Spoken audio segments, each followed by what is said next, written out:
Cardboard box ഒപ്പിക്കാൻ വലിയ പണിയൊന്നുമില്ല, അത് മുറിക്കാനോ അത്രയും പണിയില്ല. എന്നാൽ വന്നോ ഒരു അടിപൊളി ക്രാഫ്റ്റ് കാണിച്ചു തരാം.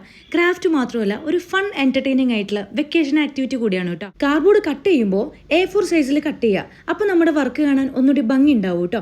ഇതുപോലെ നിങ്ങൾക്ക് ഇഷ്ടമുള്ളൊരു ചിത്രം വെട്ടിയെടുത്ത കാർഡ്ബോർഡിൽ വരച്ചെടുക്കുക.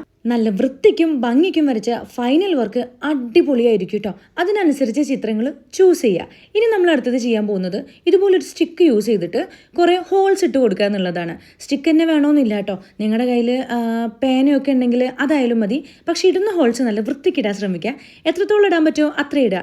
അപ്പോൾ നോട്ട് ദ പോയിന്റ്, കാർഡ്ബോർഡിന് കട്ടി കുറവാണെങ്കിൽ പെട്ടെന്ന് ഹോൾസ് ഇടാൻ പറ്റും. ദാ ഇതുപോലെ. ഇനി ഞാൻ വേറെ ചിത്രം ചെയ്തെടുത്തിട്ടുണ്ട്. അപ്പോൾ ഇനി ഇത് രണ്ടും കൊണ്ട് നമുക്ക് മുറ്റത്തേക്ക് ഇറങ്ങാം. പൂക്കൾ തിരഞ്ഞു നടന്നോളൂ. പൂക്കൾ കിട്ടിയില്ലെങ്കിൽ ഇലകളോ പുല്ലോ എന്തും കളക്ട് ചെയ്യാം. ഇതുപോലെ ഹോൾസിലേക്ക് കുത്തി കുത്തി കൊടുക്കുക. അപ്പോൾ ദാ ഇതുപോലെ വരും. എങ്ങനെയുണ്ട്? അടിപൊളിയല്ലേ? കുട്ടികളുടെ സ്ക്രീൻ ടൈം ഒന്ന് കുറച്ച് നേച്ചറായിട്ട് ഒന്നുകൂടി അടുത്തിടപഴകാൻ ഈ ഒരു ക്രാഫ്റ്റ് ഹെൽപ്പ് ചെയ്യൂട്ടോ. അപ്പോൾ ട്രൈ ചെയ്യുക. ഇഷ്ടമായ ലൈക്ക് ചെയ്യുക.